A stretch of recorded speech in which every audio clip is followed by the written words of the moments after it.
Oi, gente, eu sou a Júlia. E eu sou o Matias. E hoje a gente vai falar um pouco sobre a prova de linguagens do Enem e dar algumas dicas. Como muitos de vocês devem saber por ter um contato com a prova, eu já ter feito questões algumas vezes, linguagens do Enem é extremamente interpretativo. Você ir bem na prova é você saber ler um monte de texto, ter aquela resistência para aguentar, manter a atenção, saber identificar as alternativas, relacionar tudo isso. Então, para isso vai exigir uma série de estratégias e dicas que a gente vai comentar mais para frente, mas para começar a gente queria falar um pouquinho da teoria. Então, o quanto de teoria é necessário para você conseguir ter um desempenho legal na prova do Enem. Então, a gente acredita que você tem que saber algumas coisas, tem umas matérias básicas que vão ajudar a construir seu raciocínio ou às vezes responder de fato uma questão. Mas também não é aquela prova que vai exigir só conteúdo. Então, por exemplo, só questão de gramática ou só questão de literatura, você ter todos aqueles conhecimentos. Então, a gente vai botar aqui na tela quais são os principais assuntos. Lembrando que não necessariamente vai cair tudo isso, ou pode ser que caia alguma coisa que não está aqui. Isso é um panorama muito geral, pela nossa experiência, o que costuma estar todo ano, uma coisa ou outra dessas, o que tem mais incidência. Mas enfim, é só para nortear você. Então, esses são assuntos que é importante você estudar um pouquinho e construir um mínimo de conhecimento neles. Como eu disse, às vezes pode ser de fato abordado em uma questão, então você saber ele vai fazer você responder essa questão. Mas às vezes isso vai te ajudar a construir um repertório interno para te ajudar a responder a questão mais rápido. Então, você ter esse domínio nesse assunto pode te ajudar a ler um texto com uma agilidade maior, você identificar um elemento de um texto que está lá escondidinho. Isso é muito importante, por exemplo, com questões que abordam literatura ou artes, que às vezes a questão não é exatamente sobre aquilo, é uma questão muito de interpretação. Mas você ter esse repertório e saber, pô, aquele autor, o autor que escreveu esse texto aqui, da minha questão, ele é romantista. Então você já sabe algumas características que vão ser próprias desse tipo de texto e já vai eliminando algumas alternativas. E isso auxilia bastante para responder algumas questões. Então, resumindo, se você está começando seus estudos, vale a pena olhar essa listinha de conteúdos e estudar eles. Vê uma aula, faz questão disso e internaliza esses assuntos que com certeza vai te ajudar bastante lá na frente. Agora que a gente falou sobre a teoria, vamos falar sobre como você vai praticar para essa prova, para desenvolver suas estratégias, ganhar agilidade nas questões e conseguir fazer a melhor pontuação possível. O principal é você fazer simulados. Não tem jeito, é o método mais efetivo, pelo menos dentro da nossa experiência, é o que mais dá certo. Tente fazer simulados de linguagens, mesmo que você ainda não tenha visto toda a teoria, porque a prova do Enem é muito interpretativa e essa parte de linguagens depende muito de treino desde o início. Quanto mais você treinar, melhor você vai ficar. A gente percebeu aqui pelo YouTube que muita gente tem receio de já começar a fazer simulado antes. Fica pensando, meu Deus, eu ainda não vi a teoria inteira, meu cursinho, meu colégio ainda não tá lá, será que eu já tenho que fazer? Mas, gente, para linguagens humanas, faça. Você não vai precisar ter a teoria inteira para fazer a questão, como a gente acabou de falar. Essa teoria vai mais te ajudar em algumas, uma ou outra. Então, mas o mais importante é você já começar desde cedo. Então, desde agora que você já viu esse vídeo, comece a implementar isso. Vai te ajudar muito com a leitura, com a agilidade, com a resistência. Então, tentem pelo menos fazer um por semana, assim, para quem quer muito o Enem, ou para quem tá fazendo, é importante, mas não tanto, um a cada 15 dias. E não só o simulado é importante, quanto também fazer questões individuais, blocos de questão.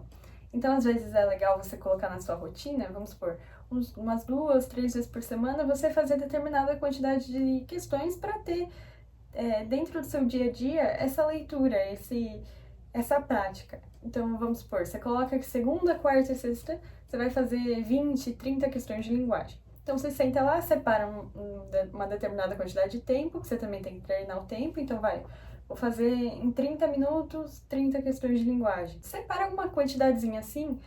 Esse treino não é de fato um simulado, como a gente falou antes. Você não vai estar lá simulando a condição real da prova e fazendo as 90 questões, treinando tudo aquilo.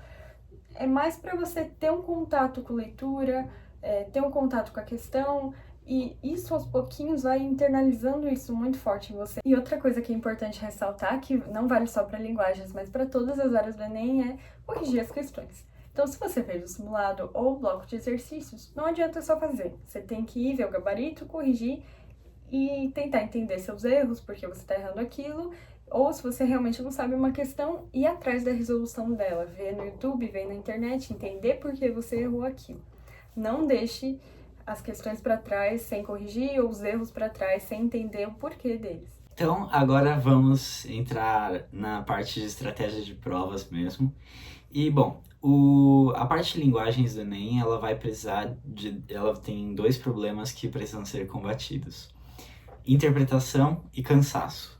Então, interpretação é uma parte bem difícil que você vai ter que treinar, mas eu vou tentar passar algumas dicas para ajudar vocês. E cansaço, que não tem jeito, é muito texto para ler, é muita questão para fazer. Tem o estresse emocional de você estar fazendo a prova, estar na maratona de vestibular, então tem que lidar com essas questões. Bom, para interpretação, eu acho que o ideal é você ler a pergunta antes de ler o texto. Então você vai ter uma questão do Enem, vai ter um baita textão, e aí vai ter uma perguntinha com o enunciado perguntando o que ela quer. Primeiro você lê a pergunta, depois você lê o texto. Isso te ajuda a já ler o texto, já identificando os fatores que vão ser relevantes para a sua questão. Porque quando você lê o texto antes de ler a pergunta, você acaba lendo sem muito objetivo, não entende o que o enunciado quer, e fica meio uma leitura improdutiva. Você vai ter que ler muitas vezes. Gera uma leitura mais guiada, né? Você já vai caçando informação, você já caça o que você sabe que você quer. Isso. E aí a leitura fica muito mais produtiva. A outra coisa é grifar a pergunta. Então tem, às vezes, mesmo dentro da parte do enunciado, tem um enunciado gigantesco e uma perguntinha bem resumidinha ali, o que ele quer de você no finalzinho. E grife a pergunta. Isso é muito importante também, porque o Enem, ele às vezes vai te pedir uma coisa, vai ter duas alternativas que estão corretas, mas só uma responde o que de fato foi perguntado. Então é muito importante fazer isso. Aí, em relação a isso, eu tenho uma dica muito legal, porque acontece muito frequentemente da gente ler o texto, ler a pergunta e no fim ficar entre duas alternativas. Tem duas que parecem certas e você não sabe qual que é a melhor. Então, nesse caso, é muito importante você voltar para o enunciado, ver aquilo que você grifou, que é a pergunta central, e falar qual que tá de fato respondendo bonitinho o que ele está perguntando. Porque às vezes tem duas alternativas que estão contendo informações certas, tem informações que estão super de acordo com o texto, então você ficou em dúvida porque de fato é um negócio que você leu. Mas então aí volta para o enunciado e tenta achar exatamente o que ele está pedindo. E aí mais uma dica para essa parte de interpretação é justamente isso que a Ju estava falando. Ficar entre duas alternativas. A melhor estratégia para você fazer na prova de linguagens é ir por eliminação. Você corta as alternativas. Então o Enem tem várias alternativas que são meio absurdas, assim. Você olha e fala, tá, isso com certeza não é.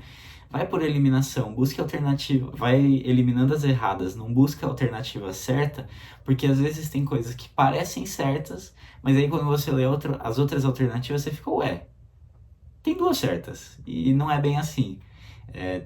Cai um pouco no que ela falou de responder a pergunta, alguns detalhes do texto, então a melhor estratégia é ir eliminando as alternativas erradas. E agora, algumas dicas para a parte de cansaço. Então, gente, o Enem, ele é uma prova muito cansativa e você vai precisar de estratégias para evitar o cansaço. E também de treino, né? Que fazer muito simulado, fazer muita questão ao longo do ano, como a gente falou, vai te deixar mais preparado para aguentar aquelas 5h30 no fim do ano. Com certeza. E, bom, a primeira estratégia é saber pular questões. Algumas pessoas podem dizer, não é porque tem texto grande que você tem que pular, não fique com medo. Mas, olha, nem sempre é verdade, porque às vezes a questão é fácil, mas ela é muito trabalhosa. Você precisa gastar muito tempo nela, enquanto você poderia resolver questões que, se você tem um pouco mais de conhecimento, poderiam ser resolvidas em menos tempo. E tempo é muito precioso em uma prova dessas. Então eu diria, saiba pular questões que são muito compridas ou que você tá entre duas e não tem a mínima ideia de como diferenciar. Saiba pular as questões porque tempo é muito valioso e a sua energia também. Então, saiba pular para não se desgastar e não perder tempo. A outra questão é se forçar a parar quando perceber que está cansado. Então, você tá lá fazendo a prova, fez, sei lá, 15 questões, aí você lê o texto, começou pelo primeiro parágrafo. Você chegou no segundo parágrafo e fala, mas sobre o que era o texto? E aí volta no primeiro parágrafo, lê de novo, lê o segundo parágrafo, lembrando. Aí você lê a pergunta, aí você lê o último parágrafo e fala, mas não era sobre isso, o que tá acontecendo? Então, É aquele momento que você percebe que você tá tendo que ler o mesmo texto 3, 4 vezes pra começar a fazer algum sentido. Não deixem isso acontecer. Quando até pode chegar nesse ponto, mas assim, evite chegar nesse ponto. Então, quando você perceber que está chegando nesse ponto, chegou, ou até um pouco antes, você dá uma paradinha. Você vai levar água, vai levar comida, você tem tempo para ir no banheiro. Crie alguma técnica de relaxamento. Então, bebe um pouquinho da sua água, descansa os olhos um pouquinho, 10 segundos. Não faz nada, só fica, sei lá, come, bebe, fica olhando pro nada, olha pras pessoas, pensa, nossa, eu tô na prova do Enem. Mas não pensa na questão, não pensa na alternativa que você já deixou passar, só esvazia o cérebro. Pode ser que na hora você pense que você tá gastando um tempo precioso com isso, mas a gente promete pra vocês que esses 20, 30 segundos ou uns poucos minutos pra ir no banheiro vão fazer a diferença lá na frente, que você vai estar com uma cabeça mais leve para responder as questões com mais agilidade e não precisar ler o mesmo texto 20 vezes. Exatamente. E às vezes, quando você tá cansado, você faz um trabalho improdutivo. Exato. Então vale mais você fazer essa pausinha para ler, e demorar uns 30 segundinhos a mais para fazer a questão, do que você fazer a questão e errar, entendeu? Vale a pena dar essas pausinhas quando você percebe que está cansado. Por último, em relação a qual é a melhor ordem de prova, eu começo pela redação, eu começo por linguagens, eu começo por humanas, não existe resposta certa para isso. Eu fazia uma coisa, uma tia fazia outra, e um monte de gente que passou fazia várias estratégias diferentes. Então, para isso, você tem que se conhecer. Então, vamos voltar lá para aquela dica do começo. A gente está voltando muito nisso, então é importante fazendo simulado, fazendo questão. Todos os simulados que você fizer, principalmente esses do começo, tenta uma estratégia. Então, começa, sei lá, tentando fazer todas as de linguagens, depois vai para redação. Deu certo? Beleza, tenta de novo. Deu certo de novo? Pode ser que seja uma boa para você. Não deu certo, já faz outra. Você tá com esse tempo para errar, para experimentar, para ver o que vai funcionar ou não vai funcionar para você. Exatamente. Eu via muita gente que no começo ficava preocupado com notas de simulado, de ir mal. Gente, no começo você mal teve matéria, os simulados são básicos, então vai testando estratégias. O simulado você tem que, assim, comparar sua nota e tal, quando tiver ali no segundo semestre, ali você tem que estar entendendo mais ou menos qual que é o seu nível, mas nesse começo de ano, mudem estratégias, testem, vê o que funciona, o que não funciona. Agora você tá aqui para treinar as questões, ganhar essa experiência de prova, mas para se conhecer, para saber como que você vai agir perante ela, como que ela vai funcionar da melhor forma para você. Então, gente, arrisque em tudo que for, não fica preocupada, eu tenho que ir muito bem nesse simulado, melhor do que todo mundo. Não, você tem que ir fazer ele, fazer esse tempo valer a pena, para você aprender com ele e tirar alguma coisa de útil. Para você chegar lá no fim do ano e falar, beleza, eu aprendi qual que é a minha estratégia certa, eu sei quando eu tenho que descansar, quando eu tenho que parar, e já se conhecer tão bem que vai ser só mais um dia, não vai ser nada diferente, nada novo. Então, gente, arrisquem, façam estratégias, testem de tudo, mas não fiquem cismando com a quantidade de acertos que vocês vão fazer agora. Bem, então é isso. É isso, gente. Muito obrigado por assistirem. Espero que vocês tenham gostado do vídeo e comentem se vocês quiserem que a gente fale de alguma outra área. Tchau, tchau. Tchau!